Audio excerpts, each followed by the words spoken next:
राजधानी भोपाल के लाल घाटी स्थित गुफा मंदिर में आज सुबह मुख्यमंत्री डॉक्टर मोहन यादव एक कार्यक्रम में शामिल हुए, जहां पूजा अर्चना के बाद सीएम ने राज्यसभा चुनाव में कांग्रेस प्रत्याशी का फॉर्म निरस्त होने पर मीडिया के सामने बड़ा बयान दिया।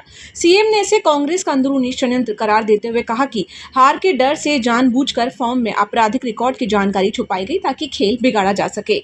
सीएम का सीधा सवाल था, जो 10 बार चुनाव लड़ चुके उन्हें क्या फॉर्म भरना नहीं आता? कांग्रेस को न अपने विधायकों पर भरोसा है, न नेतृत्व पर।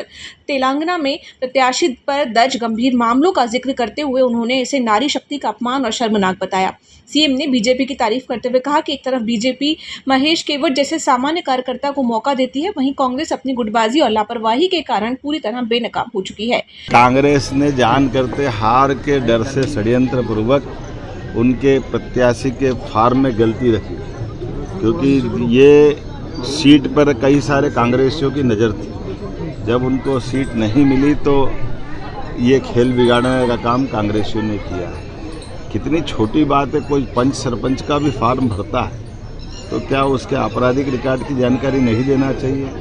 जो 10-10 बार चुनाव लड़ चुके ऐसे बड़े नेताओं के साथ, और वो भी राज्यसभा जैसे उच्च सदन के चुनाव में आप नाम निर्देशन फॉर्म भरते हो, तो ये आप जानबूझ करके षड्यंत्र कर रहे हैं। एक तरफ आपको अपने विधायकों पे भी भरोसा नहीं, इसलिए प्लेन लेकर उनको लड़ाने का, डराने का, कितने प्रकार से ये जो नाटक करने का प्रयास किया। सारी पोल खुल गई है। अब कांग्रेस को आत्मविश्लेषण करने की ज़रूरत है। भारतीय जनता पार्टी के लिए सौभाग्य की बात है, हमने बीते लोकसभा चुनाव में कमलनाथ जी की सीट जीत करके एक नया रिकॉर्ड बनाया था कि हमारे पास आज की दिशा में 29 की 29 लोकसभा सीटें, हमारे आलोक शर्मा जी सहित सारी सीटें हम जीत करके प्रचंड बहुमत से आए थे।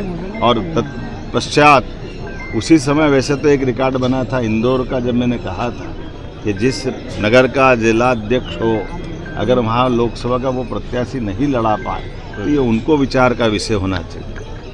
हम अगर ये बोलेंगे तो किसी को बुरा लगेगा, लेकिन ये जो बात है वो यथार्थ है कि ज़रा अंदर झांक के देखें। जो हम नेतृत्व की कांग्रेस से भी एक अपेक्षा करते हैं कि कांग्रेस के अंदर वर्तमान के जो हालात है कि जो अपने प्रत्याशी का फॉर्म नहीं भरा पाए, जो अपने विधायकों को एकजुट नहीं कर पाए, जो अपने नेतृत्व की छाप और धाक उनकी पार्टी में अगर इसको एक्सेप्ट नहीं करते तो बीजेपी क्या करेगी? बीजेपी तो हमारे उसी भाव से चल रही है जब हम अपने महेश केवट जैसे सामान्य कार्यकर्ता को भी, एक मल्लाह माझी समाज के कार्यकर्ता को लाकर मौका देते हैं। और हमने अपने राज्य के अंदर भी, राज्य के बाहर भी तरुण चुग जी को मौका दिया, हमारे रजनीश जी को मौका दिया। ये हमारी परंपरा है और एकजुटता के साथ पूरी भारतीय जनता पार्टी ताकत से लगी रही है।